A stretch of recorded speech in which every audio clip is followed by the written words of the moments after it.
Hello students, welcome in RCS High School Subhash Nagar. Students, today we are going to learn first poem of our textbook of Standard 10. विद्यार्थी मित्रांनो, आपल्या इयत्ता 10वीच्या पुस्तकामधील आज पहिली poem आपण अभ्यासणार आहोत. तर आपल्या पुस्तकाचं हे कव्हर पेज आहे, मुखपृष्ठ आहे, याच्यावरती लिहिलेलं आहे माय इंग्लिश कोर्स बुक. त्यानंतर हे झालं मुखपृष्ठ, कव्हर पेज. हे झालं आतलं पान, my English course book standard 10, Maharashtra state bureau of text book production and curriculum research Pune यांनी हे तयार केलेलं आहे. आणि इथं या पेजवरती आपल्याला हा QR कोड दिसतो.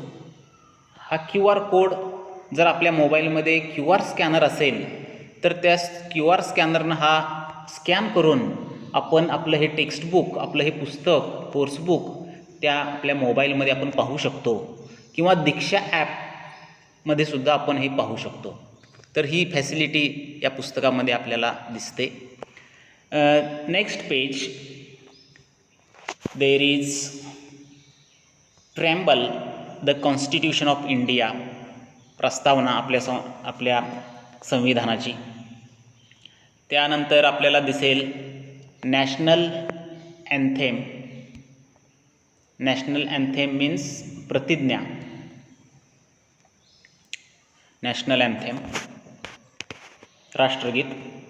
देन प्लिडेज, प्रतिज्ञा. Then there is next page and that is content. This is content. Contents means index. आपल्या या टेक्स्टबुकमध्ये काय काय बघायला मिळणार आहे हे याची सगळी यादी इथं आपल्याला दिसते, अनुक्रमणिका आहे. There are 4 units in this book. This is first unit, this is second unit, this is third, and this is fourth. These are the units. Then students, open your book and page number 3. See, page number 3 we are going to see our first poem, and that is A Teenager's Prayer. This is our first poem, 1.1, page number 3.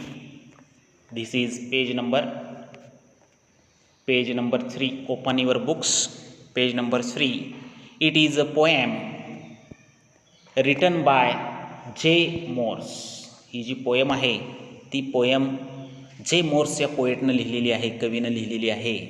तर ही poem आता आपण study करणार आहोत. Students, you can see there is a pink portion. विद्यार्थी मित्रांनो, इथं तुम्हाला प्रत्येक पानाच्या राईट साईडला, राईट मार्जिनमध्ये असा पिंक बॉक्स दिसेल, राईट मार्जिन किंवा लेफ्ट मार्जिनला. तर हा जो आहे पोर्शन, इथं तुम्हाला काही क्वेश्चन्स दिसतील, काही न्यू वर्ड्स दिसतील. हे वर्ड्स आहेत बघा, त्याचं मिनिंग थोडं दिलेलं आहे, इंग्लिशमधलं मिनिंग. तर हे व्यवस्थित बघा. काही क्वेश्चन्स तुम्हाला दिसतील. There are some questions. This is question. हे असे क्वेश्चन्स तुम्हाला दिसतील. तर त्याचाही आपण अभ्यास करणार आहोत. So students, open your textbook, page number 3, and see the poem a teenagers prayer. A teenagers prayer. Prayer means प्रार्थना. टीनएजर, किशोरावस्थेतील मुले. तर किशोरावस्थेतील मुलांनी केलेली प्रार्थना. So let's see first stanza. This is first stanza. In this first stanza there are 4 lines. Each stanza, each day brings new beginnings. Decisions I must make. हा जो poet आहे J. Morse, किंवा या पोएममधला हा जो टीनएजर आहे, किशोरावस्थेतील मुलगा किंवा मुलगी किंवा विद्यार्थी, हा म्हणतोय each day brings new beginnings. प्रत्येक दिवसाची सुरुवात ही नवीनच असते. न्यू म्हणजे नवीन, बिगिनिंग म्हणजे सुरुवात. प्रत्येक दिवस हा नवीन काही ना काही घेऊन येत असतो. डिसिजन आय मस्ट मेक, आणि मग या दिवसाची डिसिजन निर्णय, डिसिजन आय मस्ट मेक, आणि मला निर्णय हा स्वतःलाच घ्यावा लागतो. I am the only one to choose, काय म्हणतो बघा poet, I am the only one to choose the road that I will take, and I have to choose the road. Road means path, मार्ग. आणि माझ्या या दिवसाची सुरुवात झाल्यानंतर जो माझ्यासमोर मार्ग आहे तो मलाच मार्ग निवडायचा आहे. ज्या कुठल्या मार्गाने मार्गाक्रमण करायचं आहे ते मलाच निवडायचं आहे. चूज म्हणजे निवडणे. आय एम द ओनली म्हटले बघा, आय एम द ओनली, मी एकटाच आहे, मला कोणीच मार्गदर्शन करणार नाही आहे, मलाच मार्ग निवडावा लागणार आहे. This is the first stanza. Now see second stanza. आता सेकंड स्टांजामध्ये काय म्हणतो बघा poet, I can choose to take the road of life that leads to great success. हा टीनेजर म्हणतो, I can choose to take the road of life that leads to great success, यश, leads, आणि मला मार्गाक्रमण करायचं आहे, मला असा road निवडायचा आहे की जो मला सक्सेस देऊन जाईल. सक्सेस, यश मिळवून देणारा मार्ग, त्या मार्गाने मला मार्गाक्रमण करायचं आहे. लीड्स, नेतृत्व करणे, त्या मार्गानं जाणे, म्हणजे जो मार्ग मला यश मिळवून देईल त्या मार्गाने मला जायचं आहे, त्या मार्गाचं नेतृत्व मला करायचं आहे, असा मार्ग मला चूज करायचा आहे. चूज, निवडणे. See, or travel down the darkened road that leads to great distress. See, यशस्वी होणारा मार्ग मला तर निवडायचाच आहे. But sometimes I travel down the darkened road, परंतु कधी कधी माझी ही वाटचाल डार्कन्ड रोडनी होते. Darkened, see in the glossary, darkened इथं आहे बघा. Darkened means evil, refers to evil bad, वाईट मार्ग. And distress means great worry और स्ट्रेस. वरी, काळजी, चिंता. आणि मग कधी कधी मी काय करतो तर डार्कन्ड रोड निवडतो. डार्कन्ड म्हणजे बॅड रोड्स. कधी कधी माझ्या हातून वाईट मार्गाला मी जातो, वाईट मार्गाने मी मार्गाक्रमण करतो. And that leads to great distress, आणि त्यामुळे मग मला डिस्ट्रेस येतं. स्ट्रेस, तणाव, चिंता, मी चिंतेमध्ये पडतो, मी काळजी करू लागतो. आणि म्हणून हा कोण आहे, हा टीनेजर म्हणतो की मला सक्सेस मिळवून देणारा मार्ग हवा आहे. सक्सेस, यश मिळवून देणारा. See, third stanza. Please open up my eyes dear lord that I might clearly see. आता या पहिल्या दोन स्टांजामध्ये हा टीनेजर जो आहे तो द्विधा मनस्थितीमध्ये आहे. त्याला कळत नाही what is good, what is bad, चांगलं काय वाईट काय त्याला कळत नाही. आणि म्हणून आता तो तिसऱ्या स्टांजामध्ये तो प्रे करतो बघा. कुणाची प्रे करतो? Dear lord. लॉर्ड म्हणजे गॉड. आणि म्हणून तो गॉडला म्हणतो, हे देवा please open up my eyes. Open उघड, माझे डोळे उघड, आईज डोळे. That I might clearly seen, की ज्यामुळे मी क्लिअरली स्पष्टपणे, सी पाहणे, क्लिअरली पाहू शकेन. काय? Help me stand for what is right, bring out the best in me. अशा पद्धतीनं माझे डोळे उघड की मी माझ्या आयुष्यामध्ये राईट योग्य, चांगल्या बाजूला मी जाऊ शकेन, चांगल्या मार्गाने जाऊ शकेल. And bring out the best, आणि माझ्यामध्ये जे बेस्ट असेल, बेस्ट सर्वोत्तम, गुड बेटर बेस्ट, माझ्यामध्ये जे सर्वोत्तम असेल ते बाहेर येऊ दे, चांगले गुण माझ्यामधले बाहेर येऊ देत, चांगल्या मार्गाने मला जाऊ दे. अशा पद्धतीनं तू माझे डोळे उघड, तू मला मार्ग दाखव. ओ गॉड, लॉर्ड आहे बघा, लॉर्ड, गॉड. ओके, म्हणजे तो या तिसऱ्या स्टांजामध्ये रिक्वेस्ट करतोय, प्लीज याचना करतोय गॉडकडे की गॉड माझे डोळे उघड आणि मला राईट आणि बेस्ट दाखव. जे योग्य आहे, जे सर्वोत्तम आहे त्याच्याकडे मला घेऊन चाल. Last stanza number 4. Stanza number 4. There are 5 stanzas.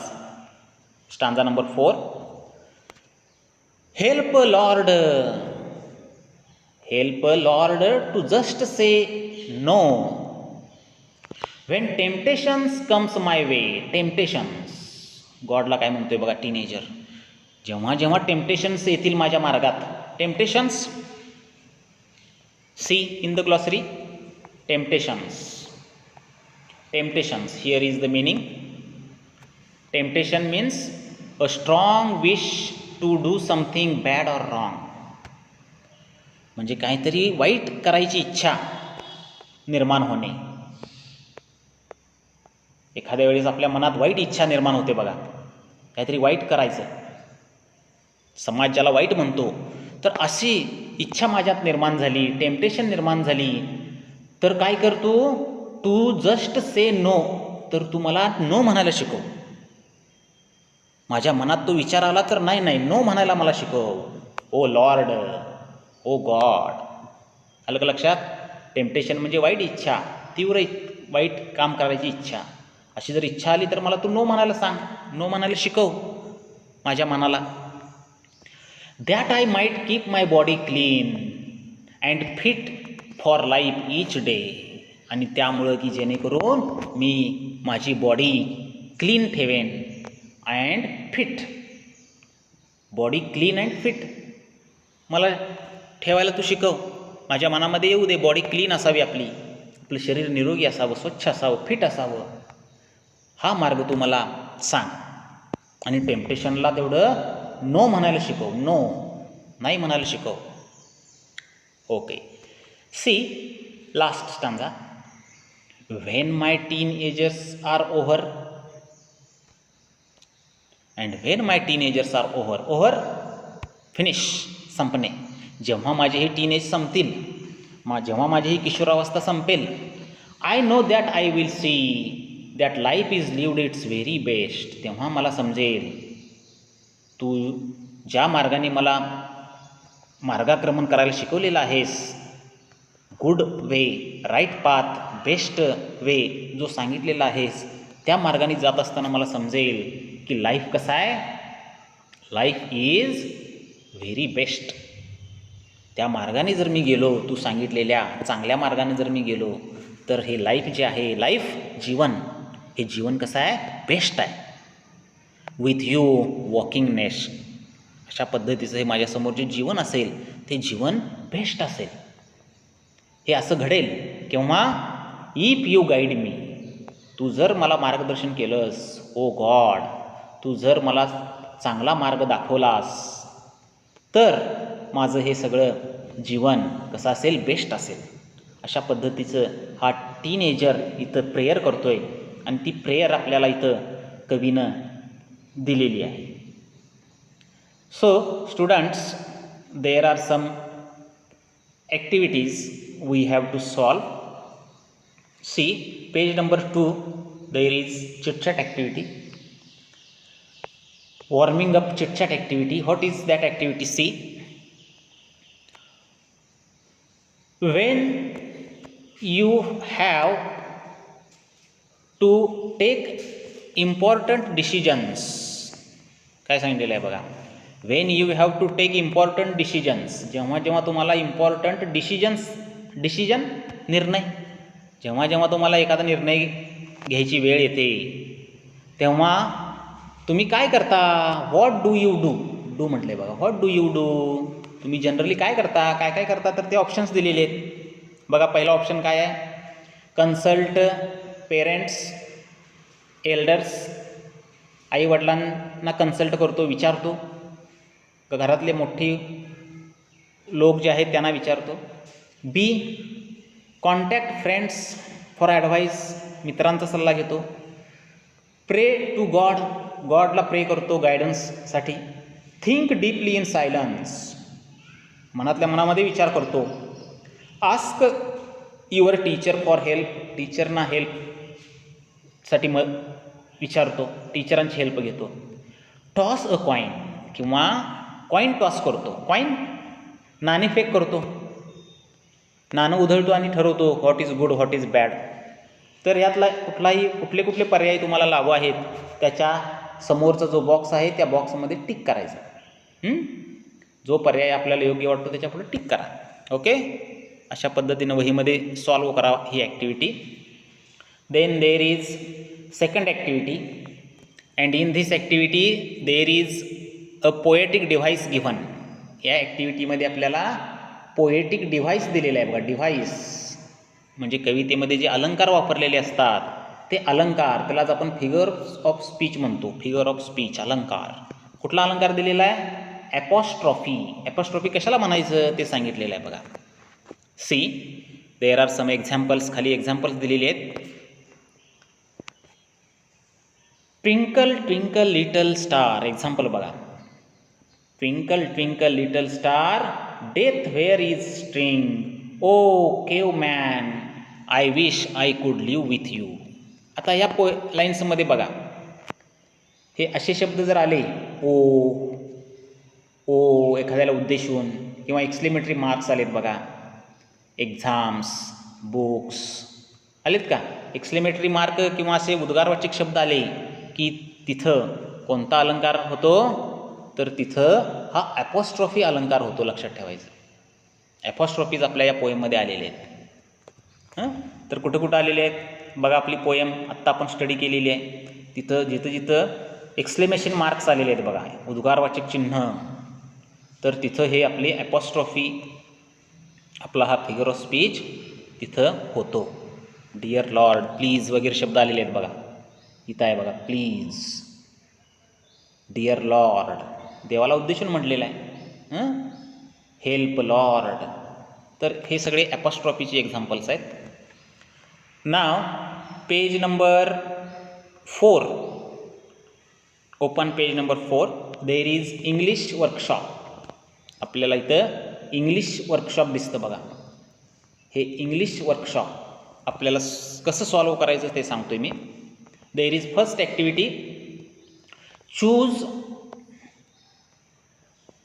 पहिली ॲक्टिव्हिटी बघा, choose the correct alternative and complete the given sentence. खाली दिलेल्या ॲक्टिव्हिटीजमध्ये ऑप्शन्स दिलेले आहेत आणि त्यातलं योग्य अल्टरनेटिव्ह शोधायचं आणि वाक्य कंप्लीट करायचं. अल्टरनेटिव्ह पर्याय, ऑप्शन्स.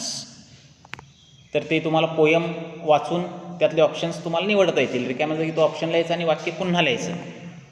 पोयम बघा म्हणजे तुम्हाला समजेल.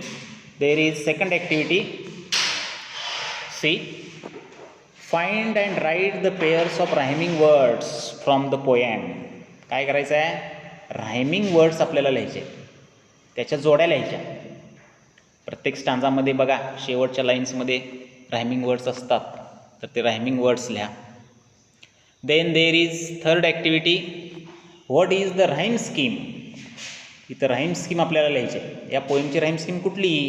AABB, ABCD, ABCB, ABBA. कुठली राईम स्कीम आहे ती निवडा.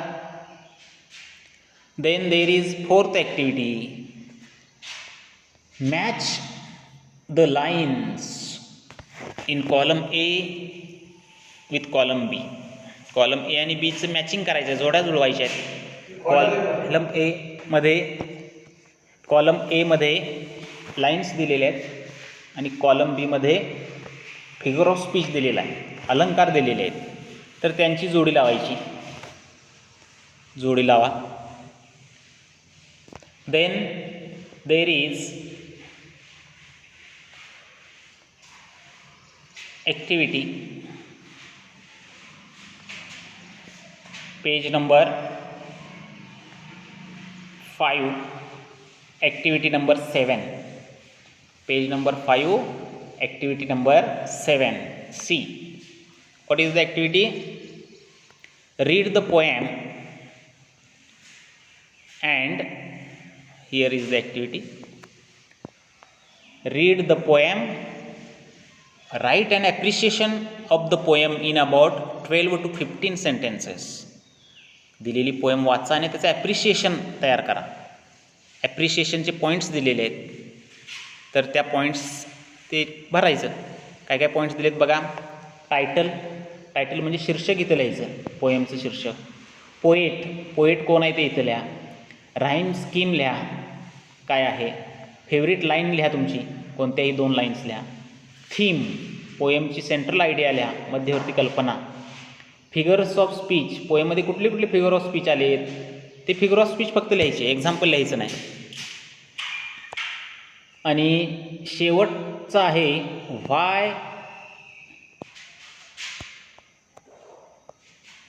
व्हाय I like or dislike the poem. ही पोएम जी आहे ती मला का आवडली ते इथं लिहायचं 1-2 वाक्यात. आणि हा जो स्पेशल फीचर, हा जो पॉईंट आहे तो कॅन्सल केलेला आहे बोर्डाने, त्याचं काही उत्तर लिहू नका. तर हे एवढे पॉईंट्स आपल्या अभ्यासात आले पाहिजेत. Then there is activity number 9, page number 5-6, page number 6 वर बघा. पेज नंबर 6, ॲक्टिव्हिटी नंबर 9 ही सोडवायची आहे. What is the activity? Look around in your vicinity, your family, friend, neighbours, classmates etcetera. आपल्या अवतीभोवती हे सगळे असतात. फॅमिली, फ्रेंड्स, नेबर्स, क्लासमेट्स असतात, ते बघा. And write about any 4 sentences. आणि काय करा? And write about any 4 teenagers who have made a name of themselves by doing something extraordinary. आणि त्यांची नावं लिहा, ज्यांनी एक्स्ट्रॉर्डिनरी काहीतरी केलेलं आहे, चांगलं काम, तर त्यांच्याबद्दल लिहा. आता काय काय लिहायचं आहे बघा. Teenagers group, family. आता फॅमिलीमधल्या एखाद्या व्यक्तीने चांगलं काम केलं असेल तर त्यांचं नाव इथं लिहा. And special extraordinary thing performed. आणि काय विशेष काम त्यांनी चांगलं केलेलं आहे ते काम लिहायचं, त्यांनी काय केलं चांगलं काम. त्या पद्धतीनं फ्रेंड्सबद्दल लिहा, नेबर्सबद्दल लिहा, क्लासमेट्सबद्दल लिहा. त्या क्लासमेटचं नाव लिहायचं, पुढं चांगलं काम. नेबर, आपले शेजारी, त्यांचं नाव लिहा, पुढं इथं काम काय केलं ते लिहा. फ्रेंड्स, आपला एखादा फ्रेंड असतो त्याचं नाव लिहा, त्यानं केलेलं कार्य. अशा पद्धतीची ही ॲक्टिव्हिटी कंप्लीट करा आणि वहीत लिहा. Okay, we stop here. Thank you very much.